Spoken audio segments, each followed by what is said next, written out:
gerou essa tragédia. E na linha para conversar com a gente, Gustavo Cunha Mello, ele que é especialista em gerenciamento de riscos. Oi, Gustavo, bom dia. Bom dia, Bianca, Fred. Bom dia, Gustavo. Gustavo, o fato de um incêndio ter acontecido no subsolo desse hospital, eu imagino que deixa ainda mais desafiador o esquema de esvaziamento, né? Queria que a gente resgatasse um pouquinho o momento de ontem do fogo e da fumaça, né? Aquele terror de as pessoas sendo retiradas às pressas ali do hospital, para que você comentasse sobre esse fato especificamente, né? Começando o fogo no subsolo, a dificuldade ali que se tinha para fazer o esvaziamento do hospital.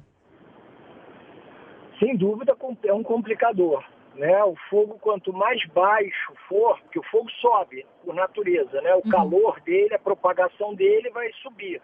Eu tenho um exemplo na literatura, um único exemplo, que inclusive foi na Tijuca também, de que o fogo caiu, mas porque teve uma propagação pela fachada do prédio, ele desceu. Mas, enfim, a maioria das vezes o calor sobe, isso dificulta as pessoas caminharem para uma área de maior calor, as pessoas terem que ser evacuadas por ali, muito próximas às chamas, é um complicador, sim, você tem que estar coberto de razão. Ô Gustavo, o nosso ouvinte Gerson está perguntando e tá ressaltando que é urgente a necessidade de rever a localização de geradores, também de casas de transformadores e outros equipamentos que são propensos a incêndios em estruturas como hospitais, como esse que pegou fogo. É comum o gerador ficar no subsolo? Qual é o local indicado para a utilização desses equipamentos que são tão sensíveis e podem acabar gerando tragédias como essa? Ótima pergunta, Fred. Não é comum estar no subsolo. A norma exige que ele tenha conexão com a parte externa do prédio.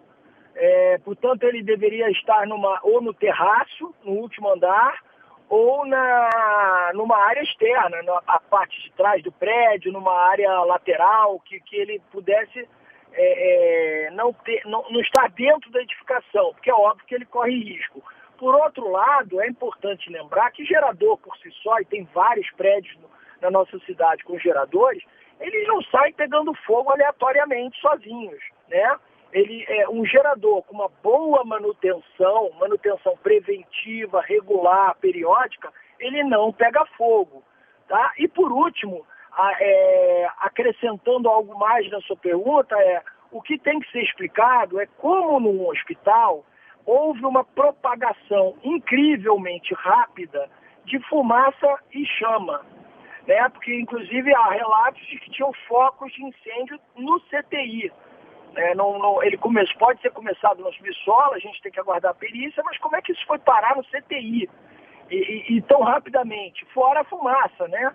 Então isso é um complicador, algo que tem que ser explicado. Quer dizer, um hospital é uma área de risco crítica. Você criar um plano de emergência para tirar pessoas do hospital, você tem as vítimas comuns, que são os próprios trabalhadores do hospital, enfermeiros, médicos, pessoas que estão ali, as visitas, os acompanhantes que também estão bem, e você é o complicador dos doentes, das pessoas que estão ali sendo atendidas, os pacientes. Esses, ele tem o problema de não contribuir para sair, porque eles estão acamados, eles podem estar com algum problema até ortopédico, que não consigam andar, eles podem estar medicados, sonolentos, e o pior, no caso do CTI, eles estão ligados a máquinas que requerem energia elétrica, que é a primeira coisa cortada no incêndio. Essas máquinas deveriam ter baterias que durassem pelo menos meia hora. Agora, o fato de geradores serem equipamentos que não necessariamente são usados com muita regularidade, pode ter uma certa negligência para essa manutenção? Você citou que o gerador, enfim, não pega fogo sozinho. Pode ter acontecido algo do tipo? Como que funciona a manutenção de um gerador exatamente? Não, manutenção tem que ser todo ano, se não todo semestre. Isso é um fator de risco que, quando você tem uma empresa ou uma área comercial e tal, que você vai analisar os pontos de risco, você tem as manutenções programadas. Por exemplo, para-raio, vamos citar outra coisa, para-raio. Para-raio não tem nada, não pega fogo, não tem tanto risco. Para-raio tem manutenção anual. Todo ano você tem que ir lá medir, fazer medição se ele de fato está aterrando, se o caminho para o raio até o aterramento está adequado.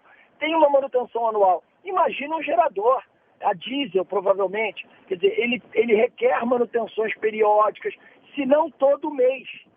Eu conheço empresas que fazem manutenção do gerador mensal, contratam uma empresa terceirizada que vai todo mês olhar o gerador. Então, não é para ser assim, o Fred. Agora, Gustavo Cunha Mello, esse fato aí de o fogo ter se alastrado até o CTI e as informações que a gente tem até o momento é de que essas pessoas que morreram, que estariam em situação mais delicada no CTI do hospital, estavam no 3º e no 5º, nos 2 andares, 3º e 5º andares.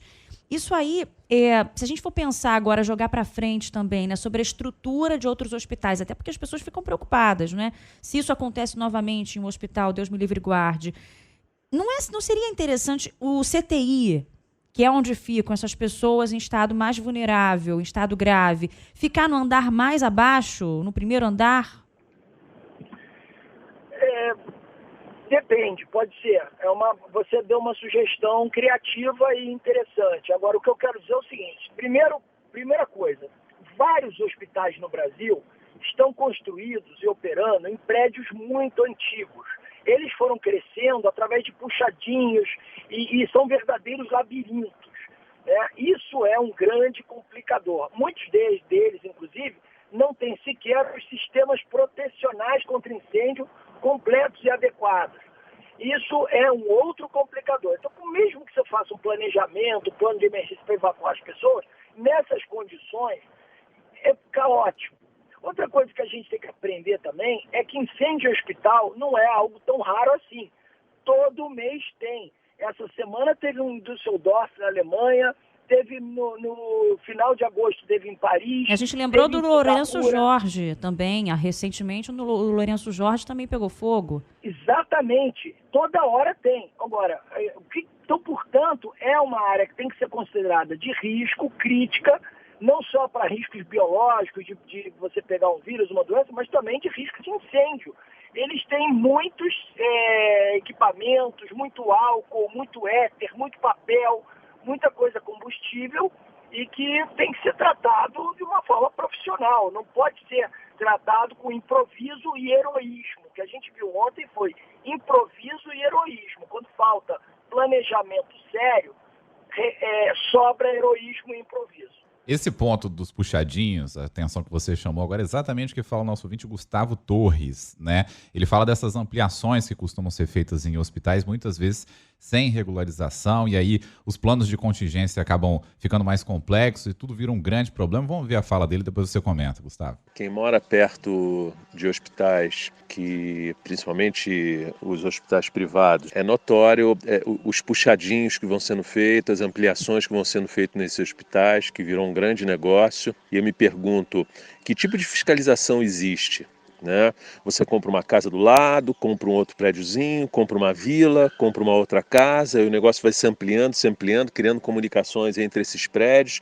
Como é que são as rotas de fuga? Como é que são os acessos, como é que fica toda essa parte de segurança que envolve um hospital que, sem dúvida, é muito mais complexa do que uma rota de fuga de um prédio, né, num convencional, um prédio residencial, onde as pessoas se deslocam por si só, né, por si mesmas. Né? Como é que é você carregar a maca, toda aquela parafernália que tá conectada a uma pessoa, a um doente? É óbvio que muito provavelmente, todas essas considerações de segurança estão passando à margem. Quem fiscaliza isso? Isso é muito mais comum do que a gente imagina, e a fiscalização fica devendo, né, Gustavo? Eu acho, Fred, que isso daí, ele tocou na ferida, né? Eu ainda digo mais, me arrisco a dizer que se o bombeiro fosse fazer uma fiscalização severa, ia faltar leito no Rio de Janeiro. Então, não só no Rio de Janeiro, no Brasil inteiro, né? Isso não é um problema só carioca. A fiscalização, respondendo à pergunta do ouvinte, fiscalização é do Corpo de Bombeiros, ele que dá o alvará, ele que permite operar. É óbvio que tem um complicador, porque se você for muito rigoroso, vai faltar leito, porque isso acontece, esses puxadinhos, esses crescimentos regulares. Então, a gente tem aí um grande problema para resolver e é um problema crítico. Uhum. Bom, e a gente vai acompanhar a partir de agora a investigação, né, e as fiscalizações. Muito obrigada, Gustavo Cunha Mello, pela palavra aqui no CBN Rio. Eu que agradeço, um abraço para vocês dois. Ele que é especialista em gerenciamento de riscos, traz aí uma aspas preocupante, né, de que se for feita realmente uma fiscalização severa,